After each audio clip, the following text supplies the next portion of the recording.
offends you, tune out now.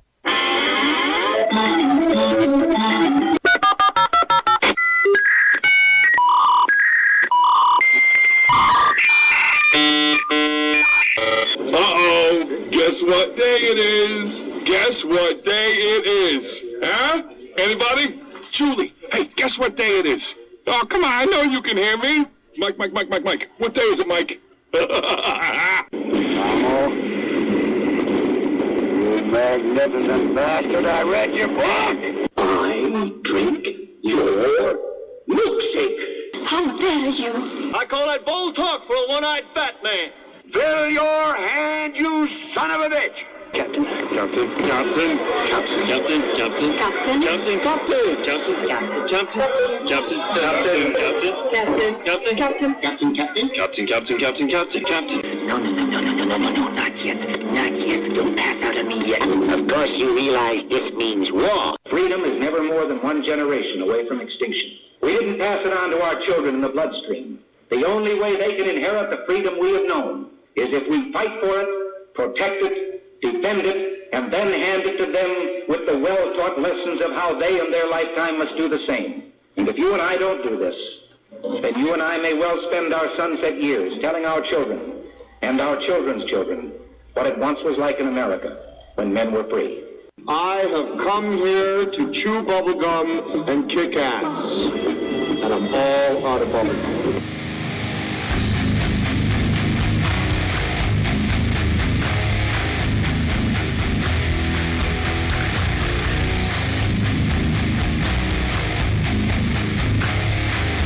And we're on.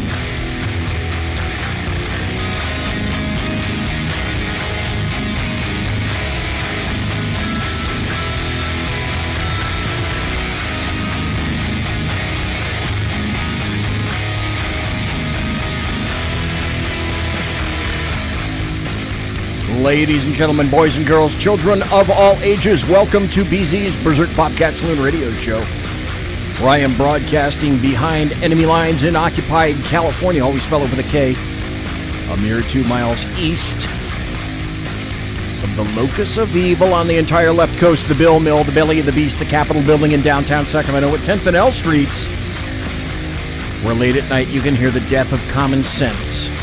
And at the end of the show, when I exit the plush, palatial, and resplendent SHR Media Studios, whose sofas are now upholstered in rich Corinthian leather, I'll be smelling the odoriferous stench of sulfur, brimstone, and evil emanating from that building in downtown Sacramento.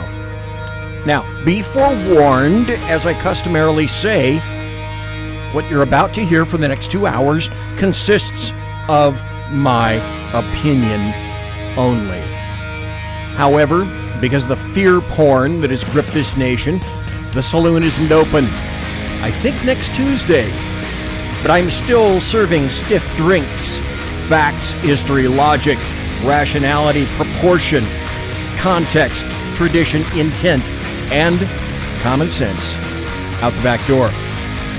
Also a reminder, we don't water our drinks just like we don't water our conversation. Politics, religion, crime, culture, race, sex, science, law, economics. We talk about it all here at the saloon, where the speech is free, but the booze is not. This is 2020, and as I have said many times, I am done with bipartisanship and compromise. This is the new age of modern politics. Because make no mistake, we are at war, and if you think it's bad now, wait until November 4th. Because all the leftists, Democrats, aided and abetted by the American media maggots, have done their level best to ensure that chaos and anarchy erupts in full on November 4th. Remember I said it was a soft coup? Things may change radically on November 4th. My suggestion is you'd better be damn well prepared. If you're not, things will not potentially go well for you. And I think you're grokking the concept of the underlying concept the underlying thoughts about be prepared in every way possible, ladies and gentlemen, because I'm not kidding. Now, ladies and gentlemen, boys and girls, children of all ages, I'd like to welcome back for the fourth time, maybe fifth time, the Pastor Ralph Chittams back to the Berserk Bobcat Saloon. Ralph, welcome back, sir.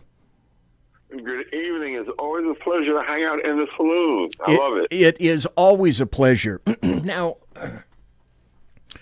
as I indicated, some things have changed since last we spoke. And it was, let's see, I think in the promos I said it's about 6 months or so since we've spoken last. And unfortunately, very sadly, not much has happened, so I think we're really going to have to struggle tonight to discern something upon which to speak. So that's not going to be a problem. We can work it out. Do you think we can? Okay. Yeah, I think so. Because, we are radio professionals right here, and just like you did with your radio show, you and I both worked without a net, and still we made it through every darn day. And I'm glad that you did. By the way, folks, if you didn't know, Ralph used to be on SHR. Ralph had his very own show right here on the SHR Media Network. Since then, however, another story has occurred, Ralph, upon which you may not be aware. I was starting to hit a really nice peak for a while. I was getting 3,000, then 5,000. Then I was getting 10,000 hits and listens and views on the show. Now, it's very odd that when I hit that peak right around June, mid-June, and then on into July, once my efficacy arose, Ralph Chittams, what do you think happened on Facebook? You were shadow banned. Guess what? Now I've got, according to Facebook, maybe 70 people are listening to me, maybe 100 on a really, really good night. Since then, though, however, nothing has changed. I speak to somebody in, let's just say, technology every now and then who has confirmed to me, because he's done the analytics, and the analytics have to come from a whole bunch of sources. They can't just come from Facebook, because I'm on iHeart, I'm on Apple Podcasts, Spotify, yada, yada, yada. You can find me just about anywhere. Anywhere good podcasts can be found.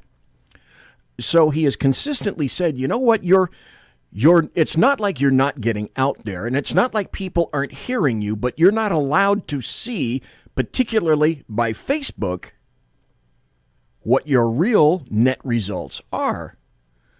So, since then, we're getting out to many more people than Facebook, and everybody else will still let you go. And of course, since then, I have had, after a show, I've had YouTube completely pull my show, gone. I've had Facebook a number of times completely pull my show after the broadcast, gone. Because I had the temerity to touch any kind of assorted topics, including Wuhan 19, talking about voters, talking about fraud, anything that Facebook doesn't want you, folks, to hear about. And that shouldn't come as any surprise to anybody.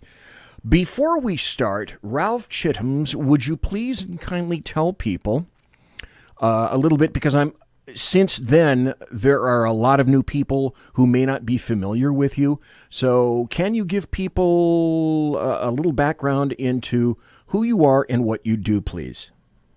Sure. Well, first of all, thanks again for having me on the show. As stated, my name is Ralph J. Chittams Sr. I actually live in Washington, D.C.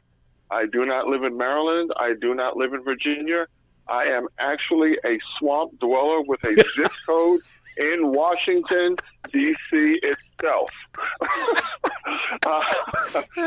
I am a long-suffering resident of urban America who has been a Republican since 1988. I've served as the senior vice chairman for the D.C. Republican Party for 4 years. I've also run for office in the District of Columbia as a Republican, and let's just say I'm probably the second most non-PC person on the air at the present time, with yours truly being the first.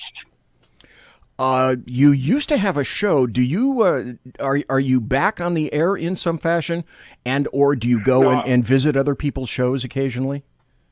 Occasionally, I'll do other people's shows.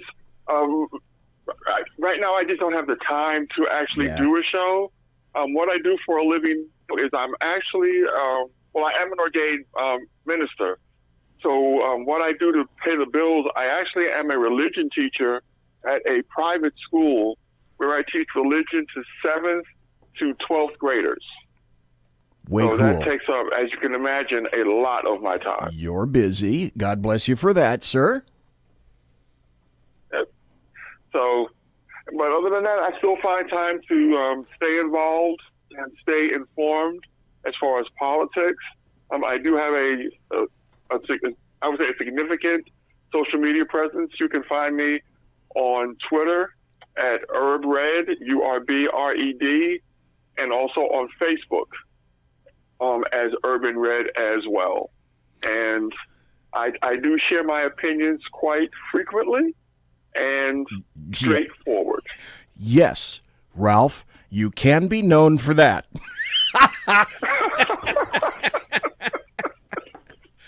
I've said for a long time, one of the reasons I like Ralph, and it's grounded in what I value, honesty and clarity. I've said this before. Some people go, oh, you can't say that, BZ. You know what? I admire Bernie Sanders in a way because Bernie will tell you all day long what he is and who he is. Now, there's a lot of things that he won't acquiesce to, that he's a millionaire, he's a multiple house owner, blah, blah, blah. Hates capitalism, loves capitalism, benefits from capitalism. Oh, no, he eschews capitalism completely. But he's honest and he's clear. Oh, darn me. In Facebook chat, welcome to Teresa, Colette. Welcome to Josh. And in the SHR Media chat, hey, look, Ralph is in there. Welcome to Mike. Welcome to Sergeant Booker. Welcome to Dave. Welcome to Jack. Welcome to Simone Says. And Simone does call from time to time. So she does says. Dave Milner. Hey, welcome back, Dave. And one viewer who will not be unmasked because we don't do that in here. You also, can you tell us a little bit, Ralph, about Urban Red? What's that? Well, Urban Red was formed after I ran for office in 2018. I ran for an at-large seat on the D.C. Council. And what I was hearing after that election cycle was a lament from most conservatives running in down-ballot races that their state and local parties were providing them absolutely zero support in their races because they didn't consider those races winnable or viable. So they just wrote them off, and they weren't getting any sort of financial or logistical support whatsoever. So Urban Red was formed as a vehicle to try to help those down-ballot candidates who were running local races because, as you know, we both know, it's the down-ballot races that really impact people's lives on a daily basis more so than any national election. Right, because your council members, your aldermen, your sheriffs, even your dog catcher, they affect your life more on a daily basis than a president. Exactly. That's locality and community and immediacy. They're there and allegedly should be reacting more to input from constituents than anybody else because they're not responsible for 340 million people. They're responsible for the areas in which you live. So a massive difference between that. Everybody in chat, I really appreciate your being here. You are let's see. This is a challenge. I'm going to try to see if I get it right. And you tell me. Because people say, in my 7th decade, I don't remember nothing. I have CRS. So let me see. You got a BA in politics from Howard University. Correct. You went to a tree, Maple Springs Seminary? Right, I went to the Maple Springs Seminary where I earned a Bachelor of Arts in Biblical Studies, and then I went on to the Liberty Baptist Theological Seminary, where I earned a Master of Divinity. Right, there you got your master's there. You used to be at Black Elephants LLC, but I believe that has changed also. That became Urban Red? Yes, we shut that down after the election and formed Urban Red. Okay. What I'd like to do tonight, especially for the people, well, not just especially for the people that have visited you here first, is I just saw this recently, and I think this will give people in about a minute and a half who haven't heard you before a really good perspective, because I just discovered this myself. Folks, it's going to give you a really good perspective of who Ralph is, because he was in an article on Breitbart. I'll pray. Lord, this is a disappointing thing, and we cry to you, and we ask that your will will be done in this situation. I came here to join with these Students for Life to say that all Black lives matter. All Black lives matter, especially preborn Black lives, because the abortion industry has actively killed over 20 million Black babies. And when you consider that first baby aborted in 1973 by now would have been a grandparent, we are now working on our third generation of missing babies simply because Planned Parenthood is allowed to carry out the genocidal practices of Margaret Sanger. So I came here to join these students in their message, which is a message of life, it is a message of love, it is a message of hope. It's very clear that to Black Lives Matter, they're only referring to a subset of Black lives. Black Lives Matter, the organization, doesn't care if you are killed in an abortuary. Black Lives Matter as an organization doesn't care if a Black man is killed by another Black man. The only thing Black Lives Matter, the organization, cares about is if a Black man is killed by a white cop. We were here to give the message, the true message, that Black Lives Matter. That was a minute of extreme power, but that's who you are, Ralph. You and I have spoken on occasions in the past, and I still don't get the concept. And we've talked about this. How is it that anyone who is a Black American can support Planned Parenthood when the creator and founder of Planned Parenthood, as you indicate, Margaret Sanger, was an advocate of genocide for Blacks, which is why abortion came about, and she supported it. Go to your favorite search engine, people, and look for quotes from Margaret Sanger. This isn't Facebook. Do your own research, damn it, and find out about Margaret Sanger. The information is there. Ralph CHITTAMS, how can leftists and Democrats support someone, especially, people of all paint jobs, can support somebody who advocated and was clear about it, Black genocide? I don't get it. Well, you don't get it because you have a brain and it actually fires. All your synapses work. The problem is, the Bible is clear. It says that if you keep telling a lie long enough, you can deceive even the elect. And, there's a racist statement that has been going around regarding the Black community for centuries. And that racist statement says that if you want to keep something hidden from Black people, put it in a book.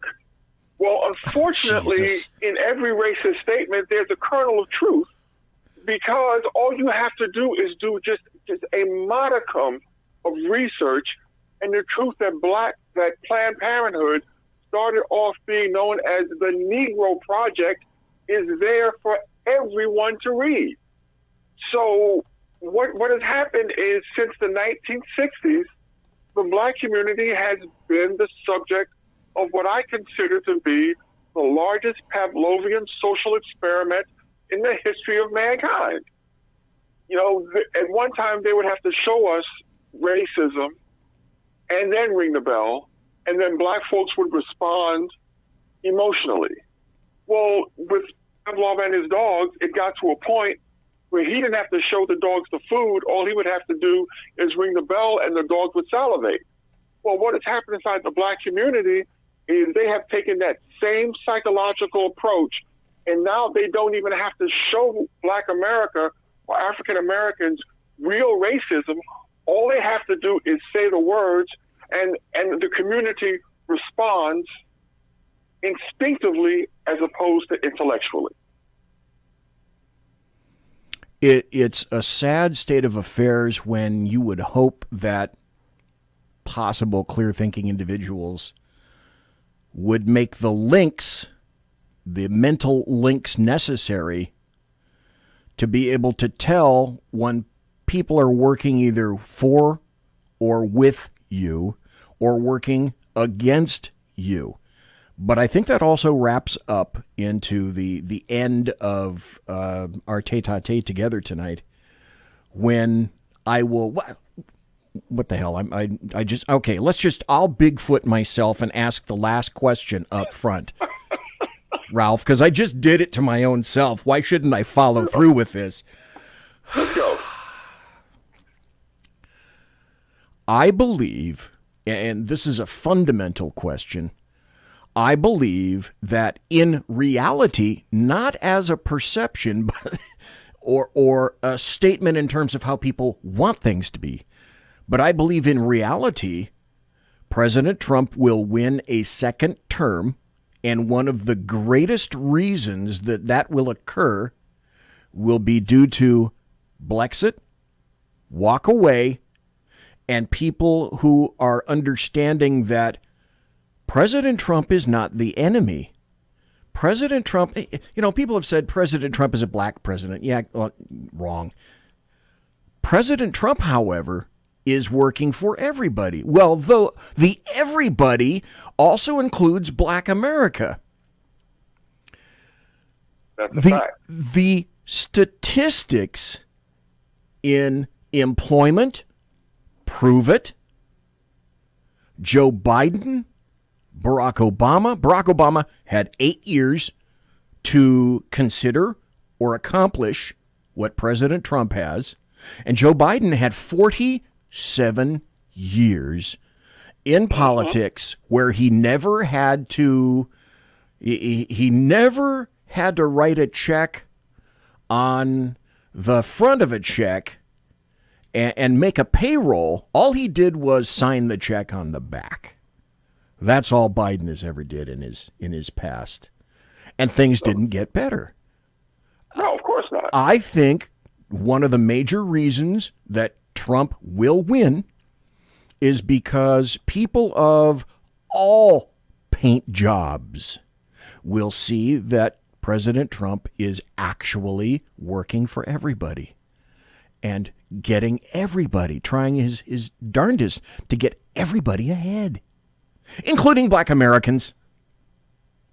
I mean, there's no question about it. I went out on a limb probably 6 months or so ago, and I made a prediction that President Trump is going to get probably 350 electoral college votes, and I wouldn't be surprised if he takes 44 to 45 states in this election.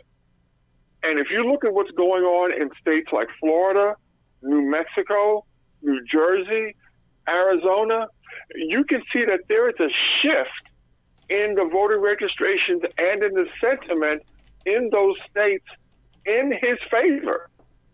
So there's a very real possibility that he is going to give the Democrats a butt whipping, the likes of which we haven't seen since Mondale. I was kind of going to save this for the end. Folks, we're talking tonight to Pastor Ralph J. Chittum Sr. He's been on the show before. A great conservative. A great American. Those are, people could say those are trite phrases, but I think they're valuable phrases, especially today. Mm-hmm. But I think the Democrat Party is on a major cusp of a razor's edge. And I think there is really, when you come up against a person, I've certainly experienced this, when someone is so afraid, you can actually smell it on them. They are issuing pheromones of fear. And I think that's the Democrat Party right now. I think November 3rd is such an incredible imperative that either they win smashingly or they're just about on the edge of extinction. It really is that important. It's important to them.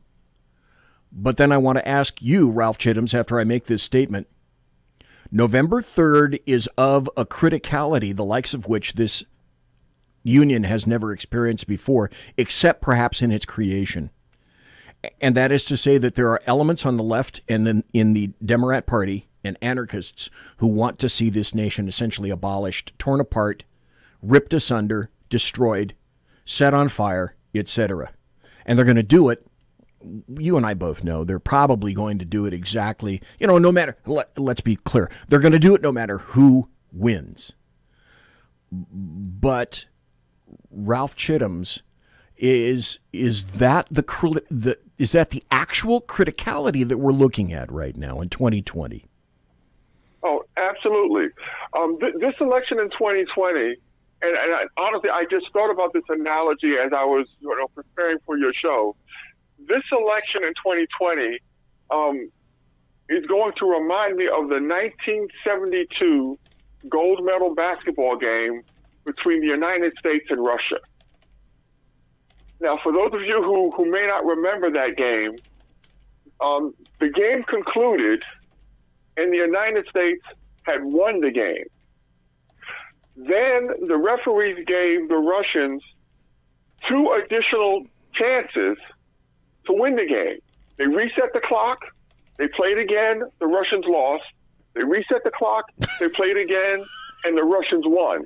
What we're going to have in 2020 is a repeat of that 1972 Olympic gold medal basketball game, with the Democrats being the Russians and Donald Trump being the Americans, and we just have to make sure that we kick the Democrats' ass so big and win by such a margin that no matter how many times they reset the clock, they cannot win. We got about 2 minutes before the bottom of the hour break. We're going to come back with Ralph Chittams. I just noticed in Facebook chat, and I'm going to ask people for, I think, something that I haven't asked for in quite some time. One of the people in Facebook chat, Maria Sandra Amador, says, my father's home from the hospital. He's dying. They give him 1 or 2 days more to live. Folks, can we send some prayers out to her? So thanks for being in Facebook chat, Maria. Thanks for that. My dad died back in 2009, and it was a terrible event. So let's do that. Let's take a break right here. And when we come back, we'll come back with Ralph Chittams and more buttery political goodness. I'm BZ, that is Ralph, and you're in the Saloon. Conservative media done right. You're listening to the SHR Media Network. Southern Sense is conservative talk with Annie, the radio chick you bellows as host, and C.S. Bennett co-host. Informative, fun, irreverent, and politically incorrect. You never know where they'll go, but you'll love the journey. Annie is a top conservative host on Top Talk Radio and features some of the finest guests packed with important politicians and newsmakers. Listen every Friday, 3 to 6 p.m. Eastern, noon to 3 Pacific, on the SHR Media Network. Remember, Southern Sense is common sense.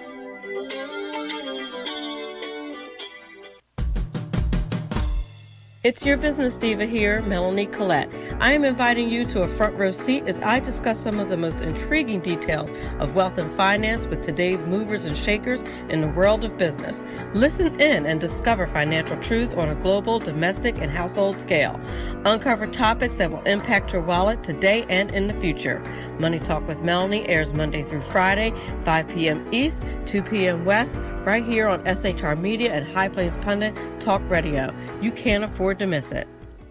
From a public locker inside a dilapidated Long Island rail station comes a show designed to piss off liberals using truth, facts, and ridicule. The Lid Radio Show, featuring the conservative voice from the People's Republic of New York. The Lid himself, Jeff Dunnett. Tune in every Wednesday at 2 p.m. Eastern, 11 a.m. Pacific on the SHR Media Network. Go to shrmedia.com. At Lid Radio, we fight for the truth, justice, and a good kosher T-bone. If you don't listen, Hillary Clinton might sneak into your bedroom in her housecoat late at night and blame you for her election loss. It's the Lid Radio Show with Jeff Dunnett. Conservative media done right. You're listening to the SHR Media Network. Good evening. Broadcasting behind enemy lines in occupied California, the bloviating Zeppelin's Berserk Bobcat Saloon radio show is featured on the SHR Media Network every Tuesday and Thursday night for 2 hours at 11 p.m. Eastern and 8 p.m. Pacific. Whilst manufacturers are running out of metal for the diapers of the leftists, BZ continues to radically change the world of leftists, one diaper at a time. Stop balancing your checkbooks. Stop cleaning your fish tanks. The bloviating Zeppelin's Berserk Bobcat Saloon radio show is your magnet for truth, justice, obesity, a darkened studio, and late-night freedom. No United States of America freedoms were abridged in the making of this ad. This is Shannon Wright. And this is Michael Wright. Reminding you to listen to The Right Way with Shannon and Mike. Every Monday through Thursday. 7 to 9 a.m. Right here on shrmedia.com.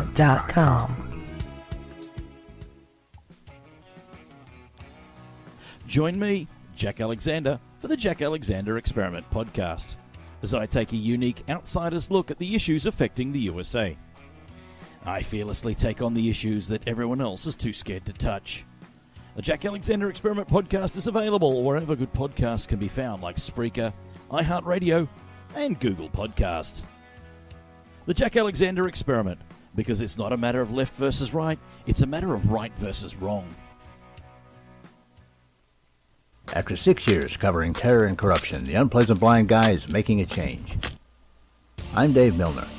Join me on Spreaker and YouTube through SHR Media and on the Western Free Radio Network as I team up with Jeff Mitchell, host of the English Defense Elite radio show on blogtalkradio.com. Check show pages for airtimes. It's the Unpleasant Blind Guy. On EDL Radio. There's no surrender, ever. Because truth is not always pleasant. Featuring the effervescent contrarian Sackheads Clint, plus the unrestrained bulbosity of BZ, the Sackheads Against Tyranny is a real chat show. Doubling your late-night conservative talk show pleasure with double the hosts, you can listen every Wednesday night at 8 p.m. Pacific, 11 p.m. Eastern. Please note, some contents may have settled during shipping. Member FDIC, batteries not included, warranty voided Montenegro. Conservative media done right. You're listening to the SHR Media Network. Ladies and gentlemen, boys and girls, children of all ages, thanks for being here tonight. I've got some breaking news right after this. I mean, this just came out about 30 minutes ago or so. You can find me and follow me on Twitter. I'm really active politically on Twitter, at BZEP, at BZEP. If you would on YouTube, share this video. On Facebook, share this video. On Spreaker, share. I am one of the world's worst promoters of myself, but if you would, share like crazy, just to let everybody know. This just came in from AP. Trump in quarantine process after top aide gets COVID-19, Washington. President Donald Trump said Thursday that he and First Lady Melania Trump are beginning a quarantine process as they await coronavirus test results after a top aide he spent substantial time with this week tested positive for COVID-19. Trump's comments came after he confirmed that Hope Hicks, one of his closest aides, had tested positive for the virus Thursday. Hicks began feeling mild symptoms during the plane ride home from a rally in Minnesota on Wednesday evening, according to an administration official who spoke on condition of anonymity to disclose private information. She was quarantined away from others on the plane, and her diagnosis was confirmed Thursday, the person said. My guess would be that's out there in the ozone right now, so all the media outlets, and you know, folks, Ralph, anyone listening, I can guarantee you right now there are people who have read that story, will read it shortly, and say something very similar to, I just hope he dies. We'll be seeing all those reactions on Twitter and Facebook and whatnot. Mm-hmm. Guaranteed. Guaranteed that's what's coming. So just to let you know, folks, the president is going to be in quarantine. His wife is going to be in quarantine. Likely whoever will be in quarantine. That does not mean, if I can please emphasize, that he will not be. All the leftists and the Democrats and the anarchists are giggling like crazy and hoping that he simply passes away. This is the state, this is the state of the United States in 2020. Mm-hmm. This is where we are as a nation right now. Yep. Oh, absolutely. This is exactly where we are. I haven't seen it, but you're right. There's going to be all sorts of memes about showing, him in a coffin and people dancing and all kinds of vile and disgusting memes. Now, forget about the fact that just a week ago, it was reported that Joe Biden and Jill had been exposed to someone who was tested positive for COVID. Remember that story? Yes. And there was no big deal about him going into quarantine for 14 days. No. As a matter of fact, he even showed up at the debate the other night inside of that 14-day quarantine incubation period. So people just need to sit down and shut up. You know, Ralph, now that you say that, it makes me remember that the funeral of John Lewis, which, if I'm not mistaken, was in Atlanta, many D.C. people went to the funeral and came back, and in direct contravention of the D.C. mayor themselves, did not quarantine for 2 weeks, as that was her edict.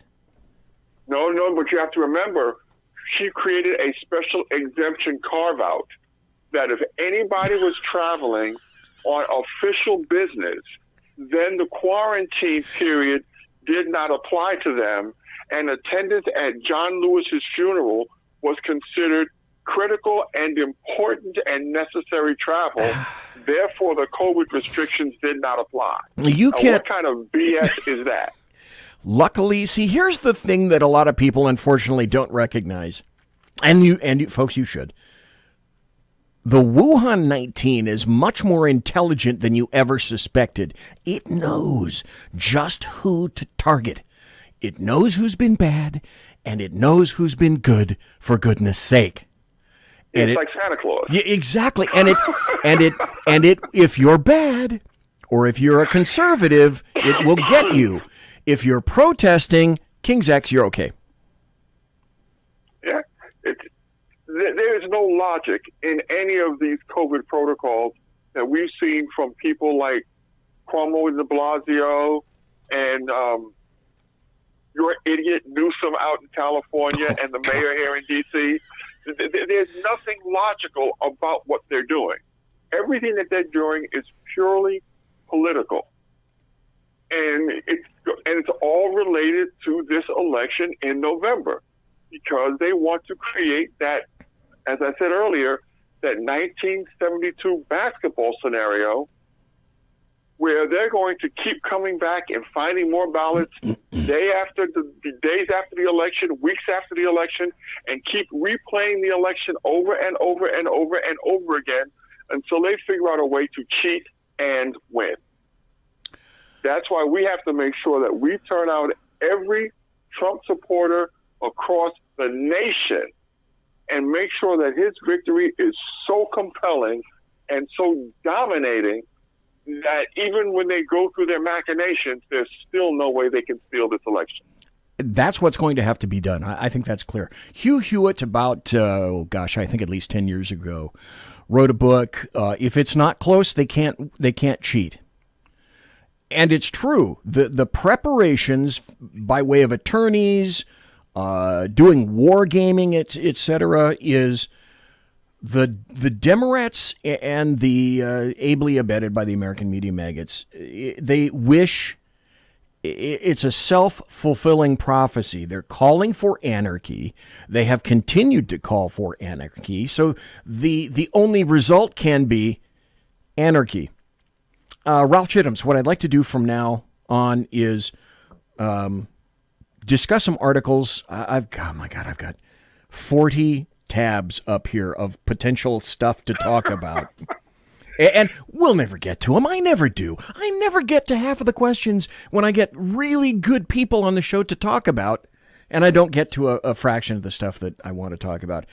Here's a story, and it affected you in D.C., and especially in D.C.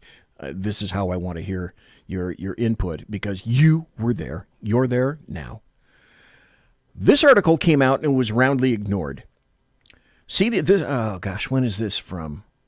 CDC's failed coronavirus tests were, guess what, folks, tainted with coronavirus, the feds confirm. As coronavirus took root across America, the U.S. Centers for Disease Control Prevention sent states tainted lab tests, kits, as early as February that themselves were seeded with the virus. Absolutely. This is the CDC that everyone demands is one of the smartest, best, most listened to and revered organizations, because that's who Facebook reveres and all the leftists in the entire planet. This is, I just came across this. I played this video once and I got to play it again. But this is a perfect summary of what the American media maggots have done to people here in the United States. There are some polls out that indicate Americans believe that almost 20% of the population has died because of Wuhan 19. I thought the coronavirus was all around me. Who wasn't wearing a mask? Who weren't wearing gloves? Some lady was standing 5.5 feet away from me. I don't know what to do anymore. Who do I listen to? Do I listen to the experts on TV or the experts on Facebook? What happened to Dr. Fauci? How come he's not in the news conference anymore? What did they do to Dr. Fauci? Oh, my God. Did a spaceship land in a rose garden and take him away to a different planet? Oh, my God. I got to calm down. I got to calm down. Oh, my God. What if the virus is out here? What do I do with the gloves and the mask? What if the virus is on these? How do I get rid of them? I don't want to throw them on the street. That's not nice. I'll get rid of it later. Oh, my God! I touched the steering wheel. What if the virus is on the steering wheel now? That's America in 2020. Well, in real time, you were there. Ralph, I bet you know or watched or heard people just like that guy. Oh, I can't tell you how many people I've just told what they can do with certain parts of my anatomy when they tell me on the streets of Washington, D.C. to put a mask on. I mean, literally, it's like I'm out in the street, I'm in public, I'm 10, 15 feet away from you, and I have some jerk telling me to put on a mask because it's the law. You know, it's like, dude, if you don't shut up and get away from me, there's going to be an accident right here on the sidewalk. You know, and it's you know, and the CDC puts out this stuff, and, you know, when you play that clip, it reminded me of the old Orson Welles War of the Worlds. Yes. People just freaked out over a radio show over nothing. And even with the CDC creating a universe of false positives, we now have the empirical data that shows a 99.9% survivability rate of COVID-19. Yep. And that's with the CDC creating a universe of false positives. But we have numbnuts like Joe Biden getting on stage and telling people that we've had over 6,000 members of our armed forces die because of COVID-19 when the real number is less than 10. You know, he then said 200 million people have died from COVID-19. It's like, what numbers are you looking at, Joe? And we have these people who, again, don't read, don't do their own research. They hear that coming from someone for some reason that they think is a voice of authority, and they run around like Chicken Little hollering and screaming that the sky's falling. And people like you and I are looking at them going, what kind of an idiot are you? It makes no sense. No. And what we've learned is what the Nazis learned and what they perfected, that if you tell a lie long enough and loud enough, you can convince even what others would think would be reasonably intelligent people to believe it. Let me ask you this, Ralph, because my answer is I see it every day. Do you still see, maybe still, have you seen or do you still see people that are in D.C. that are driving around in their cars with masks on and the windows are up? Oh, absolutely. Absolutely. You know, and the funny, you know, it's like this term, you know, was created referring to women as Karens, you know, who don't know how to mind their own business and are telling everybody else what they should be doing with, you know, regarding COVID, and you should be doing this and you should be doing that. And then the question, you know, of course, came up, well, what do you call the male version of a Karen? Well, I thought about that long and hard, and there's only one possible answer for who's married to a Karen. Okay. And who's married to Karen is Dick. And nobody wants to be a dick. Okay, where's my bell? Where's my bell, darn it? Because that is true.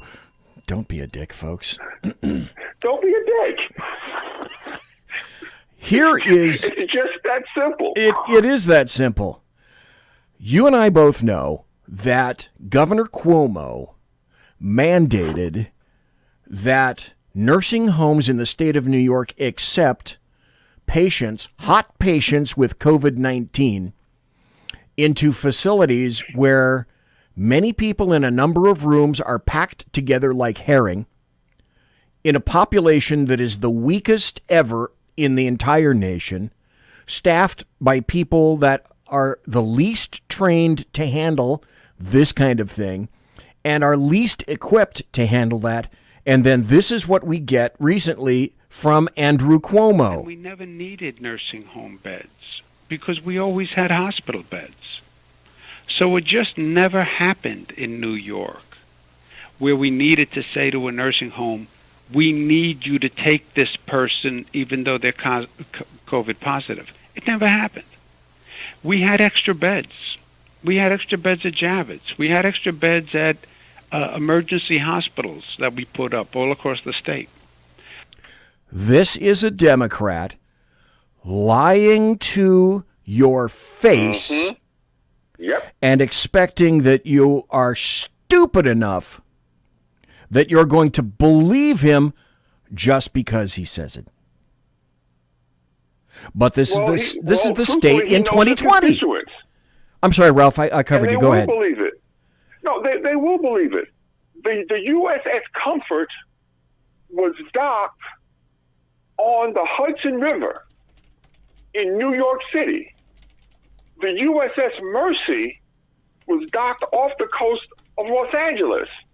And those two ships combined saw less than 100 patients, while Cuomo in New York was filling nursing homes with active COVID patients. Cuomo honestly should be prosecuted for murder. I believe, and again, I said at the beginning of the show, this is my opinion. At last count, you can attribute probably around 11,000 deaths in the state of New York due to Governor Cuomo's mandate. And then he's telling you, though the paperwork exists, that the mandate came down. Otherwise, why would the nursing homes have done that, comma, you morons? And he thinks that you're going to be smart enough, you're going to be stupid enough to, well, if Cuomo said that, then it never happened. I guess those 11,000 deaths, your grandparents, aunts, uncles, etc., well, they don't make any difference. Well, let's understand why he did it. Why he did it was there was money that they were getting from the federal government by having those patients in those facilities. And he was trying to fill a hole in his budget, and he didn't give a damn who died. He just wanted the money. Period. Hard stop. End of discussion. If, folks, you can think of a more craven political coward than that, I'm willing to listen. Let's turn to the debate for a moment.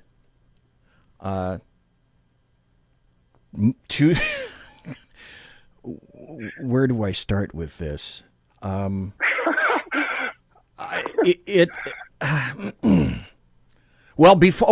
before I weigh in on this, Ralph Chittams, sir, do you have any thoughts about now this is an air quote if you're watching on YouTube or Facebook, on the, air quotes, debate? Do you have any thoughts on that, sir? Okay. I grew up in New York City, and I grew up going to Madison Square Garden every month, back when the old Worldwide Wrestling Federation was in existence. Yep. You know, that was before it became an entertainment, when it was the old WWF. And what I saw, as far as the debate concerned, was an old-fashioned WWF SmackDown. Oh, God. For me, because I'm a New Yorker, and yes, I'm partially jaded, it amused the heck out of me. I do think that maybe the president maybe should not have been as aggressive, because quite often when he was jumping at Joe Biden, Biden was getting ready to completely put his whole body into a cow pie because he didn't know what he was talking about. And maybe the president should have just let him finish a few of his statements so that he really could have hung himself. But, you know, other than that, it was what it was. Yeah. Let me ask you another question, if I could, Ralph. Will there be the next two debates? Because already it's been suggested, just like every other Democrat does. Okay, if they don't like what happens, then just change everything. Move the goalposts, change everything. Do you believe, Ralph, that there will be a second and maybe a third debate? Look, I was stunned there was a first debate. Oh, yeah. So, no. Oh, yeah. So, no, it wouldn't surprise me. The Biden camp, working with the media, of course, has already stated that they want to change the rules of engagement for the second and third debates. Yep. The president has already stated he will not agree to any rules changes. So there really is a very good question as to whether or not there's going to be a second or a third, because I would have lost the bet because my money was there wasn't even going to be a first. Well, I did lose a bet, as a matter of fact, Ralph, because I bet somebody $20 that there wasn't going to be a debate. Okay, BZ handed that over real quick. I have, and I don't know how many people heard this. I had to go back and listen. I recorded it. I had to go back to listen to this. Al Jazeera, and everybody knows what Al Jazeera is and represents, came back and made an excellent point. I'm going to go over that Al Jazeera article. But there was a bit in the debate that I bet you folks, everybody, didn't hear. Joe Biden is talking about... I know what you're going to bring up. Yeah. Joe Biden was talking about Trump's tax returns. And then Joe Biden inserted something. I didn't see this coming, but this tells you a lot of what you need to know about Joe Biden. I understand all that. No, Mr. President, I'm asking you a question. Will you tell us how much you paid in federal income taxes in 2016 and 2017? Millions of dollars. You paid millions of dollars? Millions of dollars, So yes. not 750? Millions of dollars, and you'll get to see it. And you'll get to see it. But let me just tell you, Chris, let me just say something, that it was the tax laws. Folks, did you hear what he said? Yep. Well, guess what? If you didn't, Al Jazeera heard it. Let me tell you another thing. All of the Middle East Muslim world heard it. Yep. The Shia heard it. The Sunni heard it. Al Jazeera, an organ of the Muslim world, heard it. Here's their article and their headline. Biden's inshallah during U.S. debate dubbed historic on Twitter. Social media users react to Joe Biden using the Arabic term to express hope over a probe in Trump tax controversy. Now, folks, does that give you any possible indication as to the leaning of a Biden presidency? Already we have a problem, Ralph, as you well know, with leftist Democrats, anarchists attempting to eliminate religion in America wholesale, except Islam. Absolutely. Right, and here we have. So let's put all these dots together. So Joe Biden professes to be a Christian. He professes to be a Catholic, but then publicly he utters the phrase "in Salah," and then simultaneously with this, we have another Catholic who's being absolutely vilified for really being a Catholic in Amy Coney Barrett. So the problem that we have here is Amy Coney Barrett is a real Christian, because a real Christian would never in a million years, even under threat of death, persecution, and torture, utter the phrase "in Salah." So this tells you that Joe Biden's Christianity and his Catholicism, yes, I am going to say it, and I will say it publicly, I question his faith. You have to question everything that a Democrat is going to tell you. And I've coined that term now for 3 years since I've been on the show. And I've come to my own conclusion. Like I say, this is all about my own opinion. It's my show, so I get to say what I want. But I like to have conservatives on the show because I want to hear everybody's viewpoint and perspective. I want people to hear the perspective that you won't hear if you listen to the alleged mainstream media, what I term the American media maggots.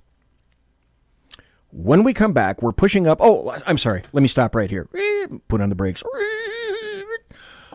Ralph Chittams, is it okay to hold for you to come back after the top of the hour break? You know it is. I love hanging out with you. Okay, cool. I don't want to be rude. It's always good to ask, because some people have places to go and things to do. They have a real life, unlike me. And the reason I also ask that is because right now on the left coast, it's 8:59. So it's 9 o'clock, okay? Which means on the right coast in D.C., where you are right now, it's midnight. Yeah, but my personal saloon is still open, so we're good. Okay, all right. Well, folks, we're listening to one of the greatest guests that God ever created, Ralph Chittams, right here in the saloon. I'll be back. You brought up Amy Coney Barrett. You brought up religion, Ralph Chittams. When we come back, I'd like to go into that with a couple of articles. The left is going nuts. I don't think it's going to play real well. I could be mistaken. I'll be right back. Conservative media done right. You're listening to the SHR Media Network. From a public locker inside a dilapidated Long Island rail station comes a show designed to piss off liberals using truth, facts, and ridicule. The Lid Radio Show, featuring the conservative voice from the People's Republic of New York, the Lid himself, Jeff Dunitz. Tune in every Wednesday at 2 p.m. Eastern, 11 a.m. Pacific on the SHR Media Network. Go to shrmedia.com. At Lid Radio, we fight for the truth, justice, and a good kosher T-bone. If you don't listen, Hillary Clinton might sneak into your bedroom in her housecoat late at night and blame you for her election loss. It's the Lid Radio Show with Jeff Dunitz. Hey, are you guys listening? This is Shannon from Right Way with Shannon and Mike in the AM on SHR Media. I know you've been wondering where we are and what's been going on. Well, folks, that's right. We're back. So please join us 7 to 9 a.m. Monday through Thursday on SHR Media, on Spreaker, iHeartRadio, and Spotify, and Facebook Live at 11 a.m. on Right Way with Shannon and Mike in the AM. Okay, let me stop here just for a second, because I'm going to interrupt my own interruption. I want to make mention that next Tuesday, John Truman Wolf, the financial dude, is going to be back on the show. I'm going to ask him all about the Federal Reserve. So if you like this dude from a couple of weeks ago, he's going to be back on Tuesday. I interrupted this promo of Shannon Wright to let you know that next Thursday, a week from now, Shannon Wright, who is running for mayor of Baltimore, will be back on the show to give us an update of what's going on. So she reminded me to remind you, if you want to hear Shannon Wright talk about her campaign for mayor of Baltimore, be here in the Saloon next Thursday night. Shannon, take it away. You don't want to miss a minute. We've got lots of guests, lots of segments, and lots of interesting things. And let's face it, there's nowhere for you to go, so you might as well tune in. Again, Right Way with Shannon and Mike in the AM. We're back live on the air on SHR Media, 7 to 9 a.m. Monday through Thursday, audio and Facebook Live, audio and video. Yes, we are going to do video. Facebook Live, Right Way with Shannon and Mike in the AM. Hope to see you soon.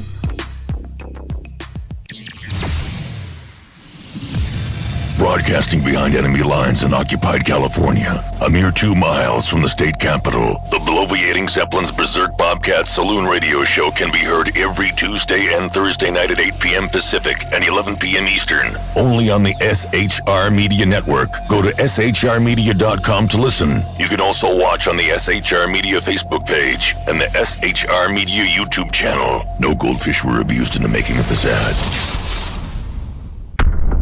Conservative media done right. You're listening to the SHR Media Network. It is he that is me, bringing perspective from across the sea. Join me, Jack Alexander, 4 days a week for the Jack Alexander Experiment podcast, as I take a unique outsider's look at the news and issues affecting life and liberty here in the USA. I'll show you what the mainstream media refuses to. Politics, border security, defense, healthcare, travel, nothing is off limits. Catch the Jack Alexander Experiment podcast each Monday to Thursday on Facebook, YouTube, and everywhere good podcasts can be found. Also, check out the website www.jackalexanderexperiment.com. Southern Sense is conservative talk with Annie, the radio chick you bellows as host, and C.S. Bennett co-host. Informative, fun, irreverent, and politically incorrect. You never know where they'll go, but you'll love the journey. Annie is a top conservative host on Top Talk Radio and features some of the finest guests packed with important politicians and newsmakers. Listen every Friday, 3 to 6 p.m. Eastern, noon to 3 Pacific, on the SHR Media Network. Remember, Southern Sense is common sense. After 6 years covering terror and corruption, the unpleasant blind guy is making a change. I'm Dave Milner. Join me on Spreaker and YouTube through SHR Media and on the Western Free Radio Network as I team up with Jeff Mitchell, host of the English Defense League radio show on blogtalkradio.com. Check show pages for airtimes. It's the Unpleasant Blind Guy. On EDL Radio. There's no surrender, ever. Because truth is not always pleasant. Conservative media done right. You're listening to the SHR Media Network. It's your business diva here, Melanie Collette. I am inviting you to a front row seat as I discuss some of the most intriguing details of wealth and finance with today's movers and shakers in the world of business. Listen in and discover financial truths on a global, domestic, and household scale. Uncover topics that will impact your wallet today and in the future. Money Talk with Melanie airs Monday through Friday, 5 p.m. East, 2 p.m. West, right here on SHR Media and High Plains Pundit Talk Radio. You can't afford to miss it. Conservative media done right.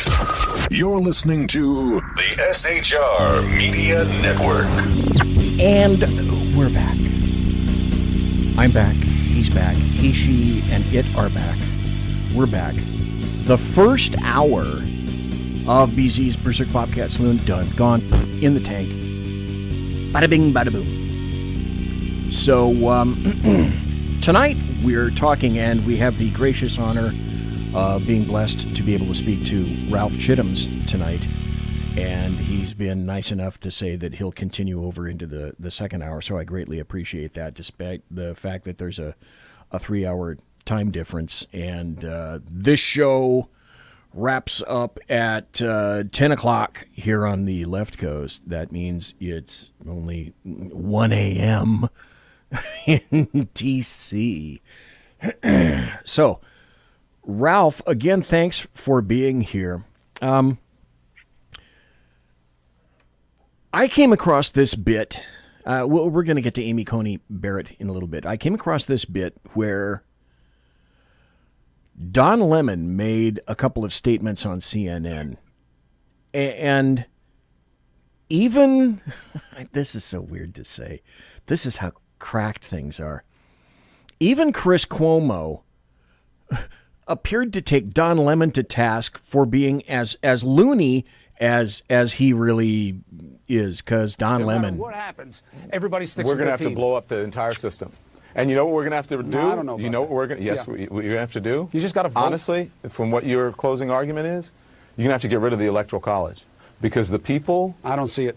Because the minority in this country decides who the judges are, and they decide who the president is. But you need a constitutional amendment to do that. And if Joe Biden wins, Democrats can stack the courts, and they can do that amendment, and they can get it passed. Well, you need That's a 2/3 danger. vote in the Congress and 3/4 of the state legislatures. They may be able to do that. Maybe. Here are two leftists, folks, make no mistake, telling you in the clear on TV, on CNN, what their goal is for you. Oppression. Burn it all down. This is Don Lemon's version of it. Well, I would have admired him had he been honest and clear and said, you know what, screw it, let's just burn it all down. Well, that's essentially what he said. That's exactly what you're going to get with a Joe Biden presidency, because it ain't going to be Joe pulling the levers and pushing the buttons. It'll be everybody but him. Well, who's going to be pushing the button and who's going to be pushing the levers, honestly, is going to be Kamala Harris. Yep. It's going to be Bernie Sanders. Yep. It's going to be AOC. It's going to be Ayanna Pressley. It's going to be Rashida Tlaib. It's going to be that whole left-wing Marxist communist wing of the Democrat Party. That's who's going to be pulling the strings. Yeah, that's. And for Don Lemon to make that asinine statement, regarding the Electoral College, it just proves that he, like, unfortunately, most of America does not understand that we are not a democracy. We are a republic. And there is a huge difference. All the difference. Democracy is mob rule. Yes. Well, which is, Ralph, okay, wait, give me this darn thing. Which is exactly what we've been seeing for the past 4 months or more in leftist-run cities. Portland, Seattle, New York, Minneapolis. Name the city if it's leftist-run. Some commentator came out, well, Republicans are running the cities into the ground too. What about Tulsa? Oh, right, Tulsa's huge. Tulsa's huge. Yeah, the big cities are run by leftist governors and mayors and states. And have been for the last 50 years. And have been essentially unimpeded. People keep voting for that stuff. And I've said for quite some time now, you voted, you want it, you loved it, you petted it, you grew it. It was a little bitty lizard, and you fed it. You fed it, and it grew into a dragon, and it's burning your ass. I don't have much sympathy for you. You bought it, you voted for it, you must have wanted it, you petted it, you groomed it. Good little dragon. Mm-hmm. And then it burns you and you're surprised. Yes. I mean, that's it in a nutshell. I mean, look at Washington, D.C. From the moment Washington, D.C. was given home rule rights, Washington, D.C. has never elected a Republican mayor, and Washington, D.C. has never, in a national election, ever gone to a Republican candidate. No Republican running for president has ever, in the history of the District of Columbia, gotten our Electoral College votes. Ever. And then they want to blame, D. White man and Republicans for the problems in Washington, D.C.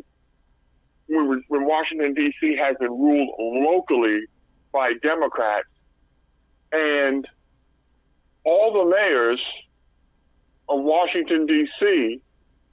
have been black. There's a shocker. I'm shocked. Ralph's shocked. Everybody else is shocked. Here's also what the leftists want to do. D.C., we want to make you a state. Boom, 2 senators. I wonder how they'll vote.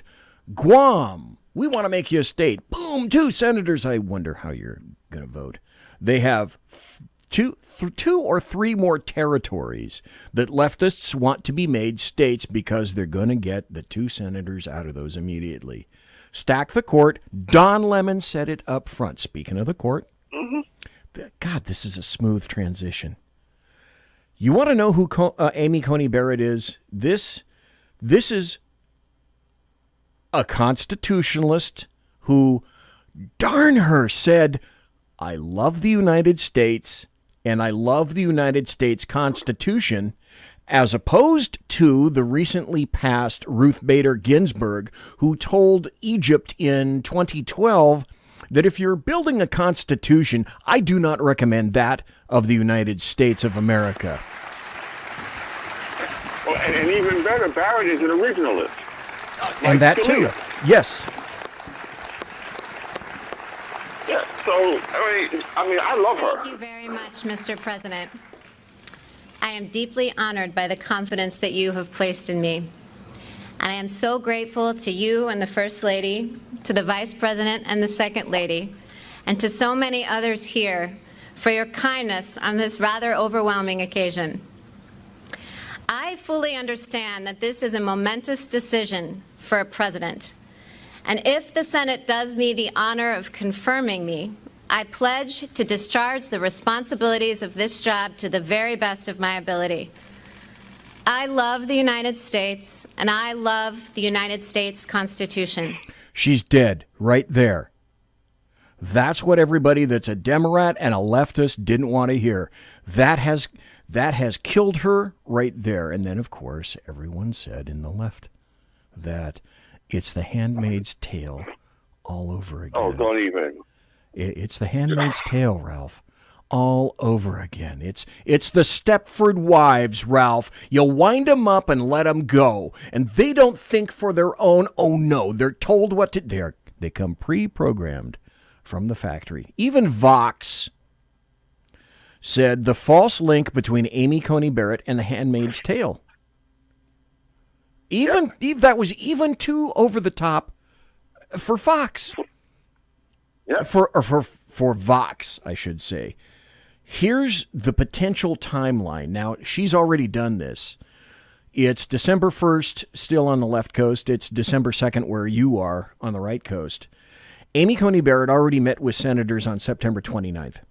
October 12th, Judiciary Committee opening statements. October 13th, Judiciary Committee questioning. October 14th, Judiciary Committee questioning. October 15th, Judiciary Committee markup. October 22nd, nomination out of committee. This is why the House and the Senate are so critical and why the leftists and the Democrats are willing to do anything and everything to burn this nation down. The criticality we've...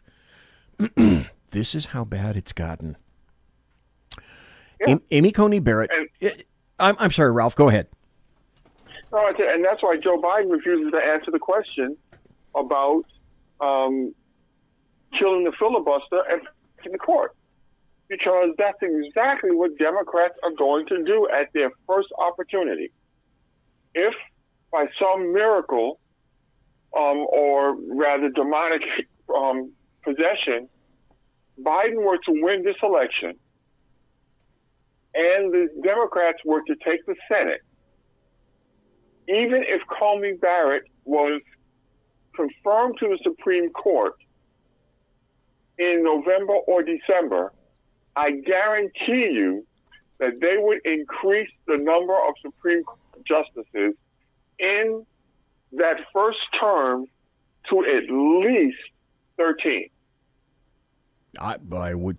You will not get any disagreement from me, Ralph Chittams, about that at all. Exactly. That's the plan. And many times they'll tell you about it. Now, Biden doesn't want to say it because that would simply yield fodder for Donald Trump. But his problem is he's stuck between a rock and a hard place. Oh, yeah, yes. Oh, because this is his great. leftist Bernie supporters, they want him to say it. And by him hedging his bets and not saying it, he's cooling their jets, and they may not turn out for him in the numbers that he needs in order to have even a snowball's chance in hell of winning. That's why I love to have you on the show, Ralph. Yes, exactly. He's already, even at the debate, he's already pissed off leftist elements, all the Bernie bros. So he's hedging his bets, just as you pointed out. Well, wait a minute. Right. He needs to say he's going to stack him. Right. He disavowed the Green New Deal publicly, on television, on air, during a debate. Now, it doesn't matter that when you go to his website, it says that the Green New Deal is an integral part of creating a new United States. It's in his platform. Absolutely. But then again, remember, what we were talking about earlier, there's a whole segment of the population that doesn't read. Yeah. So they're going to hear him say that, and all the Bernie bros and the AOC fanatics are going to be like, what? He doesn't want to do the Green New Deal? He's a traitor. Yeah. I can't vote for him. Yeah. And honestly, that's fine with me. I honestly, at this point in the election, I honestly don't think that there are that many people out there who are still undecided. I think the lion's share of America knows who they're voting for. Yep. So my job now isn't to create more Trump voters. My job now is to piss off Democrats to the point that they don't show up to vote for Biden. I would agree completely. I said that a month ago, and I was taken to task on this show by other personnel who said, I'm a registered independent. I'm not a Republican. I kind of gave that up a while ago. The Republican Party left me. I didn't leave them. That's an old trite thing, but yeah, it's true in my case. Essentially, however, having said that, though, does anyone really, truly believe... Okay, I'm going to get shot in the butt for this, too. Does anybody really, truly believe that there are people out there who are saying something similar to, and this is the exact same way I said it before in the show. Well, I don't know who I'm going to vote for. I don't know. I don't know nothing about that Trump guy. I'm not decided yet. Bull. Absolute bull. Like you haven't made up your decision as to whether or not I'm not sure about Trump. He could. I don't know how I'm going to. Yeah, that's not happening. Everybody's already decided. The only people who are saying that, and here's where I'm going to get into trouble.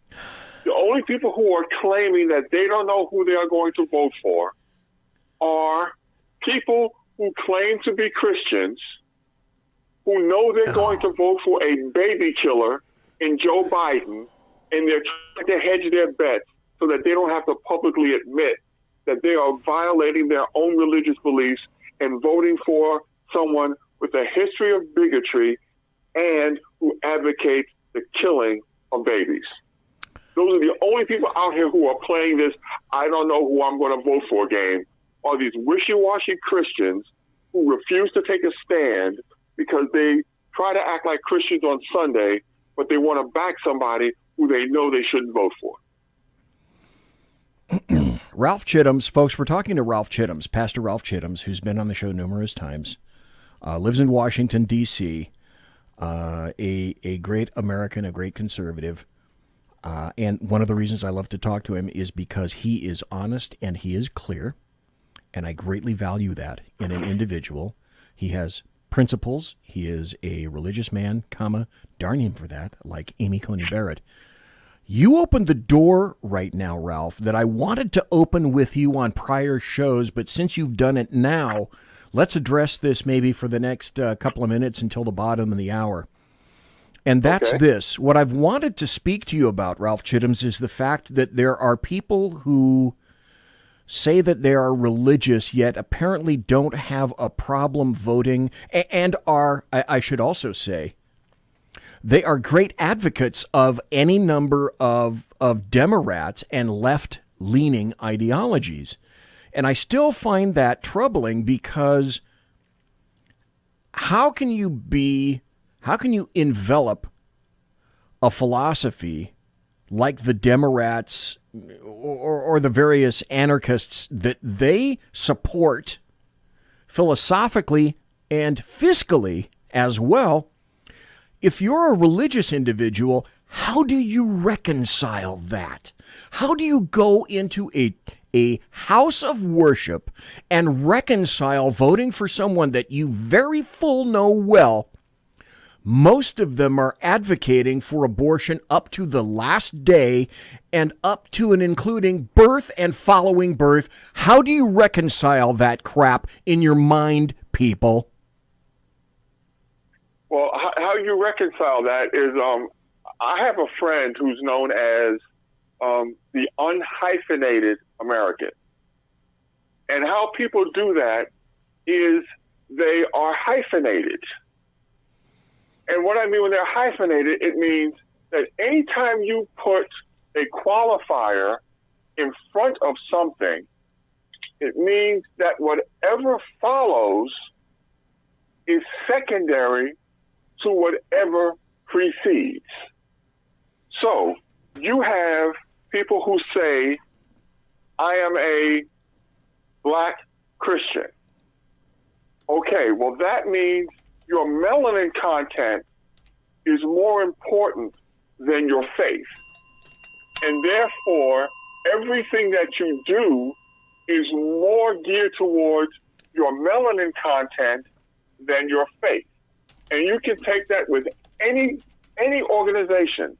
The minute you hyphenate it and you put something in front of it, that means that the precursor is more important than the successor. And so you have people who claim to be A, but the hyphen proves that they're not really what they claim to be because there's a prefix in front of the A, which causes them to modify what they claim to believe. So they're not really what they say they are.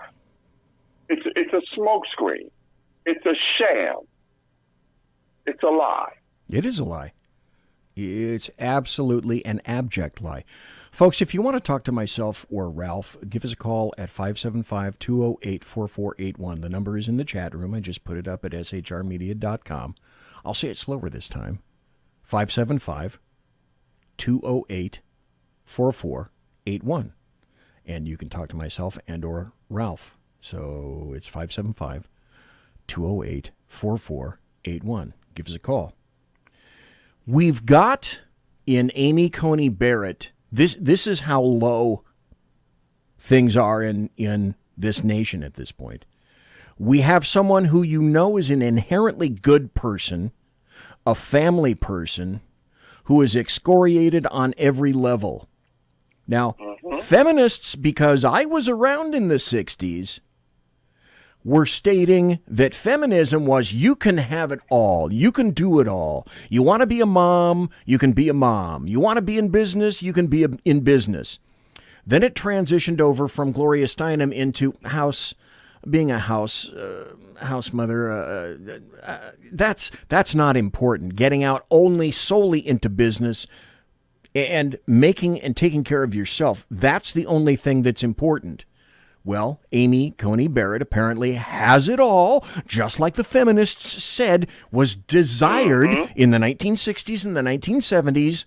She has a great job, federal judge, running for SCOTUS, has a family of 7, has 2 kids that she took from another country to make them better citizens, and let's be blunt, conditions in Haiti are crap.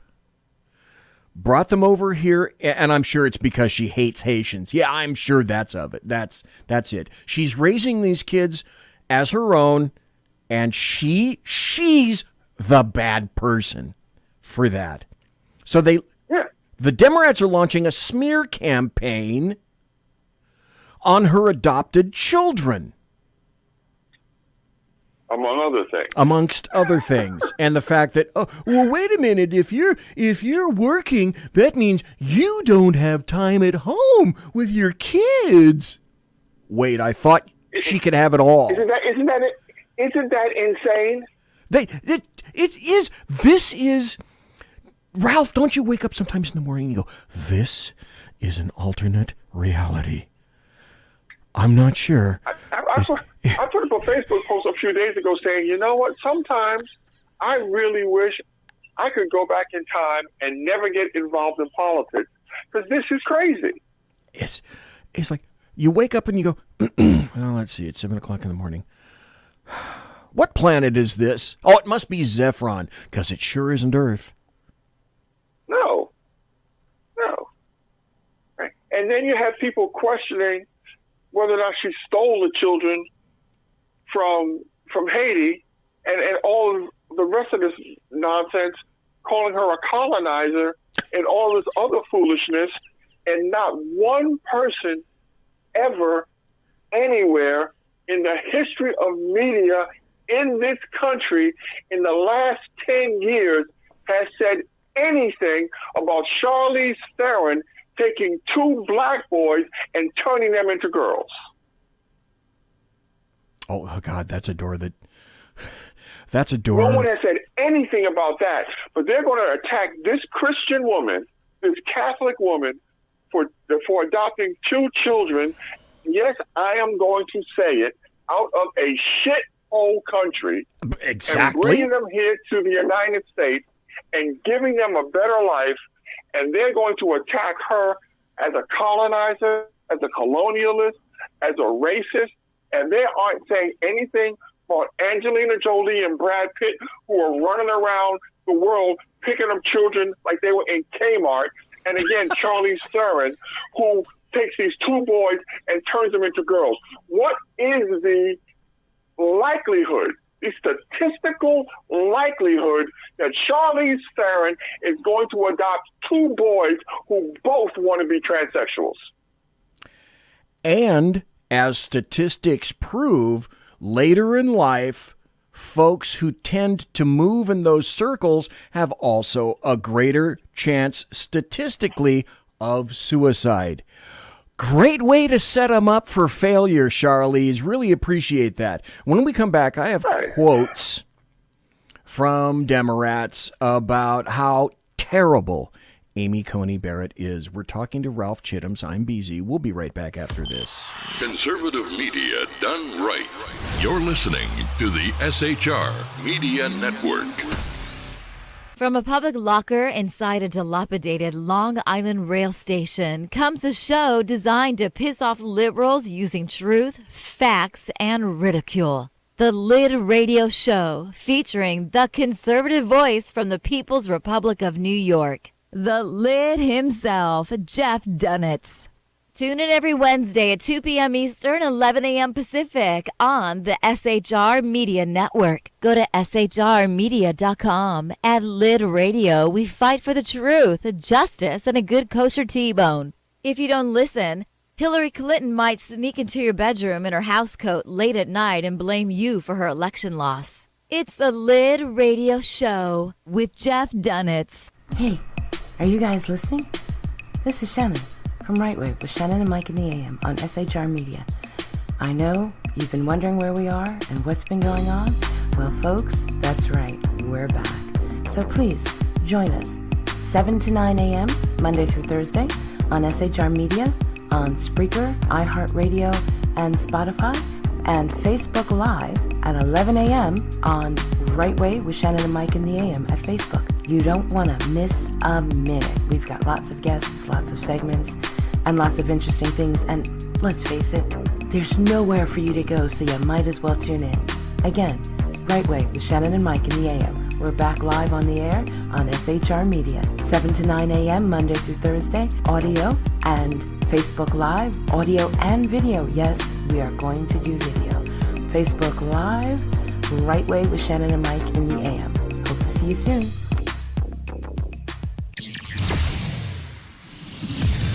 Broadcasting behind enemy lines in occupied California, a mere 2 miles from the state capitol, the bloviating Zeppelin's Berserk Bobcats Saloon radio show can be heard every Tuesday and Thursday night at 8 p.m. Pacific and 11 p.m. Eastern, only on the SHR Media Network. Go to shrmedia.com to listen. You can also watch on the SHR Media Facebook page and the SHR Media YouTube channel. No goldfish were abused in the making of this ad. Conservative media done right. You're listening to the SHR Media Network. It is he that is me, bringing perspective from across the sea.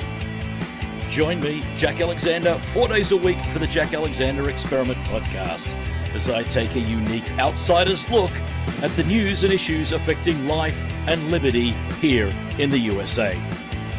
I'll show you what the mainstream media refuses to.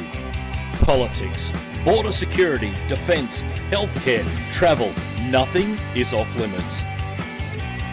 Catch the Jack Alexander Experiment podcast each Monday to Thursday on Facebook, YouTube, and everywhere good podcasts can be found.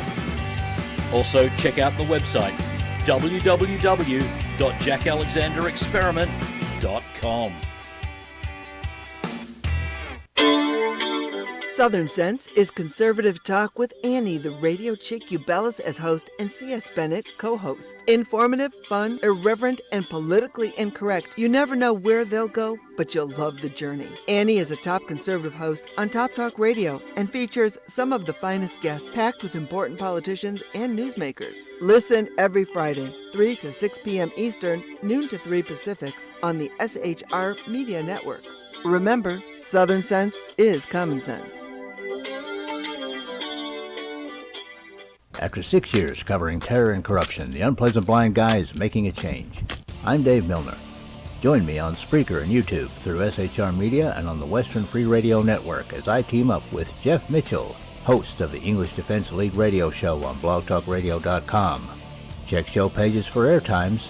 It's the Unpleasant Blind Guy. On ADL Radio. There's no surrender, ever.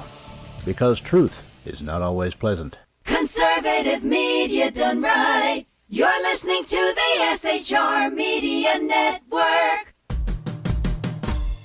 It's your business diva here, Melanie Collette. I am inviting you to a front row seat as I discuss some of the most intriguing details of wealth and finance with today's movers and shakers in the world of business.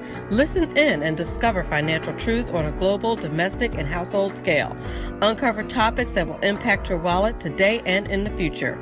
Money Talk with Melanie airs Monday through Friday, 5 p.m. East, 2 p.m. West, right here on SHR Media and High Plains Pundit Talk Radio. You can't afford to miss it. Conservative media done right. You're listening to the SHR Media Network. Ladies and gentlemen, boys and girls, children of all ages, 2 hours, almost 2 hours, entirely gone. Boom. Like zippy. Very zippy. It's the final 25 minutes of BZ's Berserk Bobcat Saloon radio show tonight. We have the honor of speaking to and having spoken to the pastor Ralph Chittams, who's been on the show before, and I think I'm doing myself and the show a disservice by not asking you to be on with greater frequency. Because I'm serious, Ralph, I'm going to be, again, serious with you for a second. I got to tell you this. I had forgotten until I began to speak to you at the beginning of the show how much fun I have talking to you. And again, I'm going to be honest, a trite phrase, but you are a breath of fresh air in terms of, I don't know if folks noticed, at the beginning of the show, I was all kind of panned up and whatnot. As I continued talking to you, my shoulders have relaxed, and Ralph, I needed this. I needed to speak to someone who is grounded in reality, who believes in this country, who believes in religion, who believes in America, who believes in the Constitution and the Bill of Rights. This show, I hope everyone feels this way, but I'm telling you honestly, Ralph, this was... I needed this. With the week that I've had and with 2020, I needed this, honestly. So I'm telling you, quite frankly, I'm really glad that you are here tonight and then you said you're going to be here for the full 2 hours. I have a great time every time we talk, honestly. Oh, well, I appreciate those sentiments and thank you so much. But you know what? The Bible does say that ye shall know the truth, and the truth shall make you free. And there's nothing like freedom to calm and relax one's mind. Because even if the body is incarcerated, if the mind is free, you're at peace. So it's freedom and it's the truth that allows us to live in somewhat of a stress-free environment, because the Bible tells us that the truth is what makes us free. And if we just simply embrace the truth, acknowledge the truth, and live the truth, regardless of what happens to us physically, emotionally, mentally, and spiritually, we will be free. And that's a great way to live. Concur, 100%. But again, I needed to have a discussion with you, and that's why I am so glad that you are here tonight. I want to go over some things that Democrats have said about Amy Coney Barrett. And then I want to go into a topic where I was a little reticent to address this with you, but I got your permission. I'm going back to Breitbart article. Dana Howell, a Democrat activist who was once a chief of staff on Capitol Hill to a Democrat lawmaker, imagine that, tweeted back on Friday that he hopes Barrett is investigated over the children that she and her husband adopted from Haiti. This is a quote. I would love to know which adoption agency Amy Coney Barrett and her husband used to adopt the two children they brought here from Haiti. So here's a cue. Does the press even investigate details of Barrett's adoption from Haiti? Some adoptions from Haiti were legit. Many were sketchy as hell. And if the press learned that they were unethical and maybe illegal adoptions, would they report it? Or not, because it involves her children?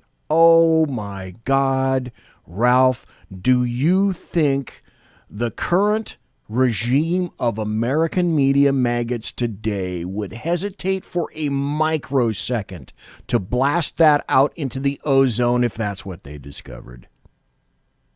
oh, look, not only would they blast out if that's what they discovered, even if they found a shadow, which they couldn't run to ground and verify, they're going to run with the story because they cannot be trusted to tell the truth. Period. You know, this country is not progressive. It's regressing. We're regressing back to 1960, 1959, when people were saying, well, we can't have a Catholic in the White House. That JFK guy, who knows what the hell he's going to do? Anti-Catholic. Yeah, you're right. Anti-Catholic attacks. I thought we put that to bed with Kennedy. Yeah, I thought a lot of things changed in 1964, and I thought maybe a lot of things changed with MLK. I wonder what he'd think about the state of America today. And anti-Catholic attacks on Amy Coney Barrett, I'm submitting, they're going to help get Trump reelected. Well, they should, except I can tell you, most of my family is Roman Catholic. Most of my family are also Democrats. And I can also tell you that most of my family is going to vote for Joe Biden. I've seen that in some of your social media. Okay? So this goes back to that hyphenated discussion that we had a few moments ago. Here is a woman that belongs to a Christian organization. It's not a Catholic organization. It's a multi-denominational, charismatic Christian community that believes in outreach, that believes in community involvement in communities that need help. And so the left has taken her participation and membership in this ecumenical society. Let's stress that. Ecumenical. It's not just Catholics. It's Baptists. It's Methodists. It's Episcopalians. It's Presbyterians. It's all manner of people who worship under the Christian banner, and they are spinning this into some sort of a, Christian secret cult organization simply in an attempt to smear this woman who's more than qualified to sit on the Supreme Court. It is absolutely disgusting, the length that they are going to try to discredit this amazing woman and her amazing family. And that is where we are today. We're excoriating good people. Good people. Let me throw this out to you, Ralph Chittams. This is, if things are equal, and I've said for a long time, unless everybody is equal, nobody is equal.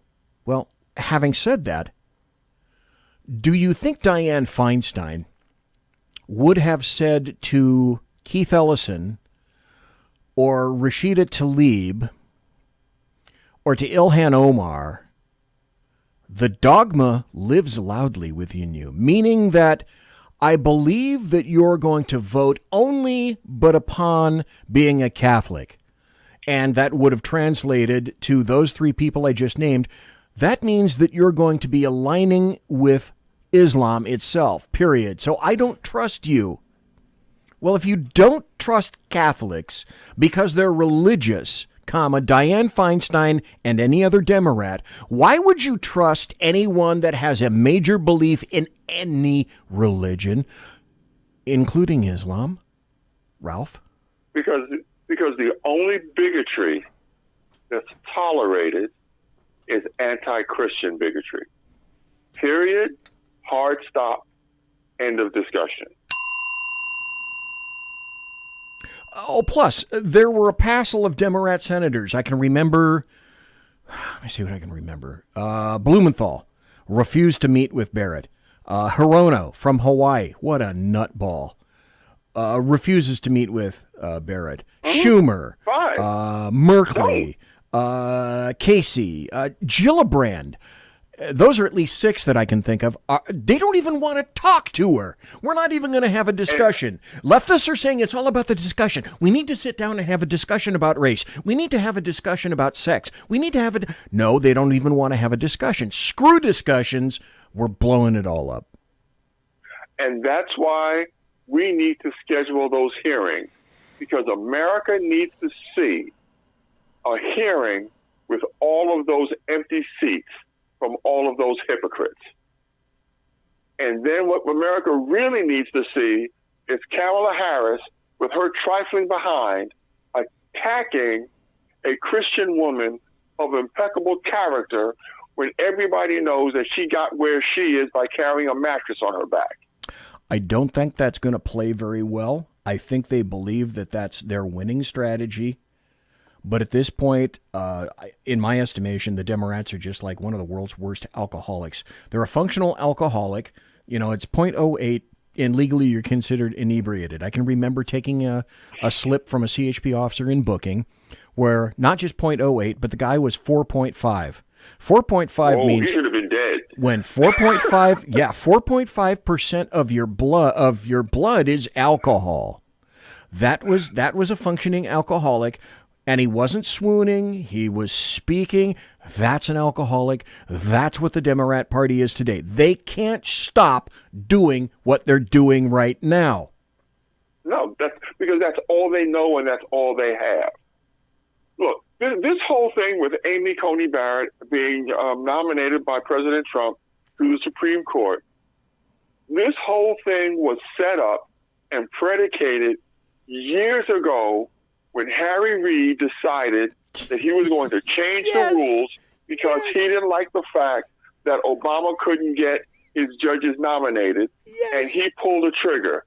And he was warned years ago, you don't want to do this because you are not always going to be in the majority. And he basically told the Republicans, kiss my behind, drop dead, I'm pulling the trigger. Yep. Okay, Harry Reid, you asked for it. Now you've got it. Deal with it. Yeah. Back at you, Harry Reid, ghost of Harry Reid. It's funny how things come around and go around. And just as Obama told us years ago in 08 and then in 12, elections have consequences. Yeah, they do. Yeah, they do, don't they? Yeah. And that's what Obama said. That's exactly right. That's exactly right. Today, something else happened that I wanted to talk to you about, and it's one of these things where I can't help but ask leftists, where do you people, I call them GOWPs, guilty overeducated white people, where do you folks on the left, GOWPs, where do you get off? Some dude whose name I've never heard of, and it's not worth repeating here, but he's a white, and he's an Emmy awarded sports reporter.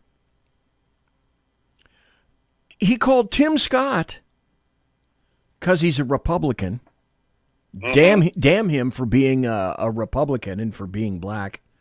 This guy calls Tim Scott an Uncle Tom. What? What? Because it goes back to just as bigotry against Catholics is the only religious bigotry that's acceptable, the only political bigotry that's acceptable is bigotry against black conservatives.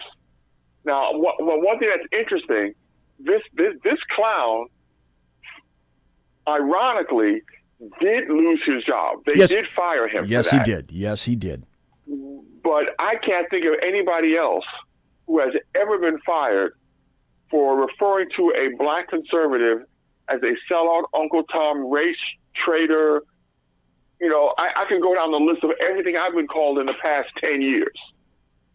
And this is the first time I can think of somebody actually being fired for saying something bigoted against the black conservative. It was a little shocking, I do have to admit. I got 41 seconds of audio that I want to play for you. This is from, let's see, who is this? Jake Tapper. We heard Chris Cuomo brace Don Lemon. And so clearly, Chris Cuomo ain't getting a Christmas card from CNN this year. That much is obvious. Then we have this cut from CNN's Jake Tapper talking about Trump condemning neo-Nazis. Let's play some of the sound of President Trump back in 2017, saying he had said today that he answered the question perfectly. Let's take a listen. Neo-Nazis started this. They showed up in Charlottesville. They showed up in Charlottesville to protest. Excuse me. They didn't put themselves down as neo, and you had some very bad people in that group. But you also had people that were very fine people on both sides. Now, elsewhere in those remarks, the president did condemn neo-Nazis and white supremacists. Yes. So he's not saying that the neo-Nazis and white supremacists are very fine people, but he is saying people protesting alongside those neo-Nazis and white supremacists are very fine people. And Jake Tapper is not going to get a Christmas card from CNN this year. All right. He will not. This is Ralph. This is an alternate universe. I'm not sure which It one. isn't, but it goes back to what we were saying before. If you repeat a lie long enough and loud enough, you can get people to believe it. I know a good number of Proud Boys here in Washington, D.C. Okay. I have sat down and eaten with the Proud Boys. I have knocked back pitchers of beer with the Proud Boys. Oh, boy. The Proud Boys worked on my campaign when I was running for office here in Washington, D.C. I know for a fact that the Proud Boys are not racist. I know for a fact that the Proud Boys are not homophobic because some of their members are gay. I know that the Proud Boys are just what they say they are. They are alpha males who are pro-America, who are pro-Western civilization, who hate fascist, Antifa, and Black Lives Matter bullshit.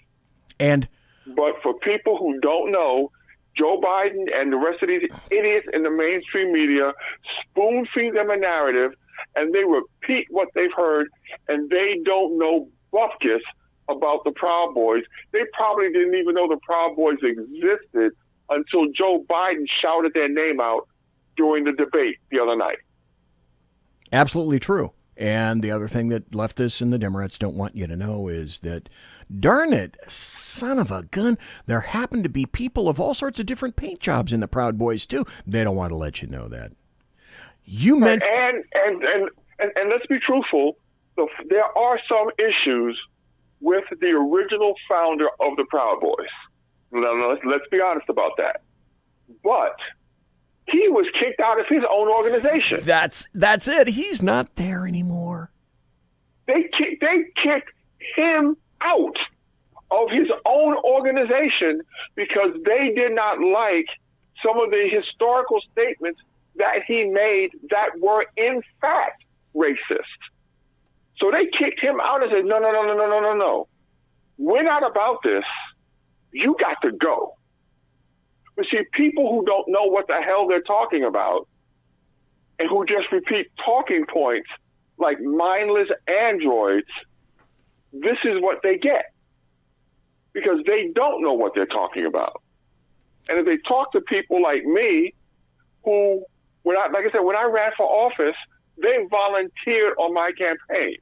When I had some problems in my neighborhood, and you know about this, with my wife's car being vandalized because she was trying to clean up the neighborhood from some of the drug dealers, the only organization that said that they would come over and in quotes, whip some ass and clean up the neighborhood were the Proud Boys. So you tell me that they're racist. Ralph Chittams, you opened that door when you said that all the names that you've been called over the years, et cetera, and we had spoken about this originally. Can you tell folks about what happened with your wife's car? Oh, well, in Washington, D.C., they have this elected position called Advisory Neighborhood Commissioners. And they are the lowest level of elected representatives in Washington, D.C., and each commissioner represents about 2,000 of their neighbors, of their constituents, in a local generalized area. So my wife was working with some of our neighbors to clean up our neighborhood. We have some people who like to come into our neighborhood who don't live here. They gamble, they cuss, they shoot, they deal drugs, they urinate in the alley. They do everything that you can imagine to drive down property values. So she, as the elected official, worked with a couple of the neighbors to try to get, this situation cleaned up. Well, of course, they target her. And one night they actually came by, and we have an image of the guy on camera doing it, slashing 2 of her tires. And the Attorney General and the U.S. Attorney here in D.C., they both declined to prosecute, even though we have video of this guy doing it. And it was as a result of this situation is when the Proud Boys said, hey, look, we can come over here and we can handle this for you. So, again, I said, tell me that these guys are racist. No, these guys are proud Americans, and the reason why people don't like the Proud Boys is the same reason they don't like Donald Trump, because the Proud Boys are not going to stand there and take it. If you throw a punch, they're going to knock you into the ground. Okay, I asked this question before. I think this is probably a good question to end the show. And we've been speaking all night for the entire 2 hours to Ralph Chittams. And again, thank you, sir, for being here. What do you think is going to happen when we wake up on November 4th of this year, 33 days, well, on the left coast, 33 days from now, 32 days from now, where you are in D.C.? What are we going to find out, Ralph Chittams, on November 4th, and what do you think November 4th may look like? Regardless of who is declared the winner on November 3rd, on November 4th, all hell is going to break loose in the United States of America. I would agree. If Donald Trump wins, the leftists are going to absolutely lose their minds. And if Biden is declared the winners, they're going to deem that to be an affirmation that their tactics are correct, and they are going to push this country even farther to the left. The only hope that America has to stem this violence is for Donald Trump to ultimately win this election. Because it is my fervent prayer, it is my ultimate dream that either shortly after the election or the day of his inauguration, President Trump invokes the Insurrection Act and stomps all of these insurrectionists into oblivion and into the mud.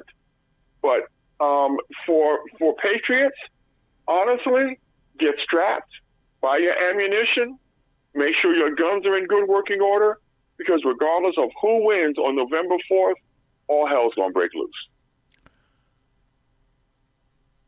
I am afraid that what you said is going to come to fruition. Leftists have been telling you this for months now, embraced by the Democrats, ably abetted by the American media maggots. It's a spoken, wished, self-fulfilling prophecy. I wish I could say that there were a way to avoid it. I'm afraid there isn't.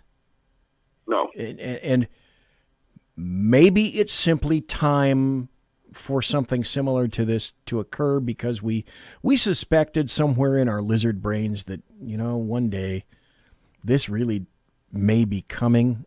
and I'm afraid to tell folks, I think it's here.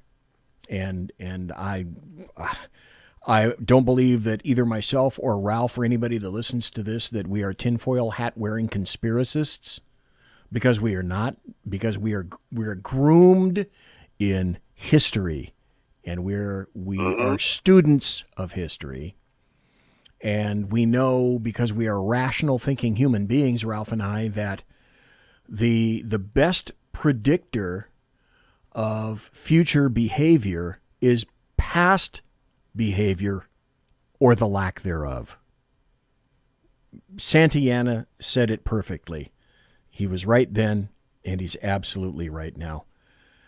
Ralph Chittams, thank you, sir, for being here. Thank you for staying the full 2 hours. And if you have any websites or any activity that you'd like people to know about, please tell us. No activities coming up, but please, you can interact with me on Facebook at Urban Red or on Twitter, also at Urban Red. And just to close out, this, where we are right now, is that quote that goes back to talking about the tree of liberty and it being watered by the blood of tyrants. Yes. And we're at that point right now where that is what's going to have to happen. I'm afraid you are absolutely right. It's gotten to the point now where I don't know. I don't think that this really is avoidable. And it won't be because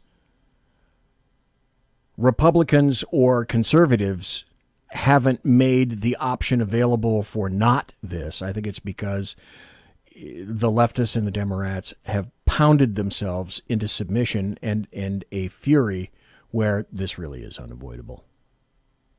Yep. Absolutely unavoidable. Ralph Chittams. Get locked and loaded, my friends. Yeah. Folks, I'm not kidding, and Ralph isn't kidding. Find food, find water, find defensible positions, find ways and means of defending yourselves. You know what I mean. Think of yourselves, think of your family. I'm afraid it's not going to be cute or pretty on November 4th. Be smart. Start now. Be at least a little bit more prepared, because I'm telling you right now, the bulk of this country, 90% of it or more, will be absolutely unprepared for what comes on November 4th. Ralph Chittams, thank you so kindly for being here, sir. Always my pleasure. Love to have you back. That's it for the show, folks. Ralph, thank you ever so kindly. Be blessed. God bless you, sir. If Ralph isn't one of the finest guests that I've ever had in the saloon, a continuing guest, then Jeremy Hansen is pregnant. Jeremy, are you pregnant? I don't think so. Monsieur has been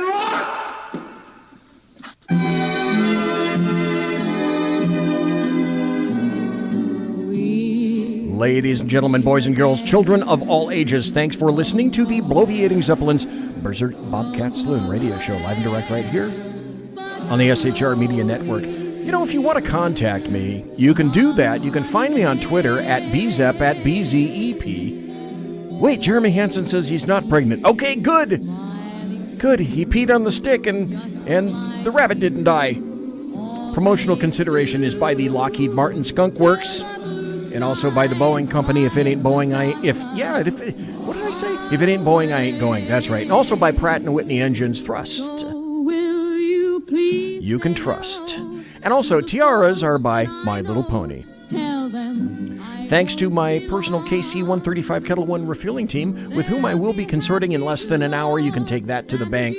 Speaking of bank, John Thurman Thomas will return Tuesday night to talk about the Federal Reserve. Shannon Wright, campaigning for mayor of Baltimore, will be in the saloon Thursday night.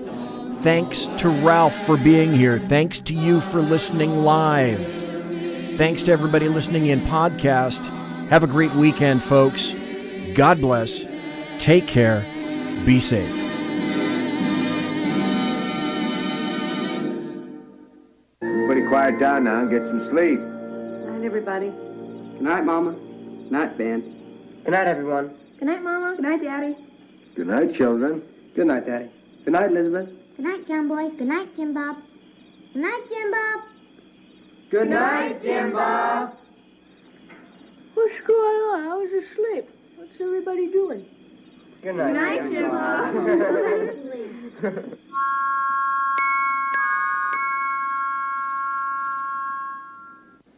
Good night, and good luck.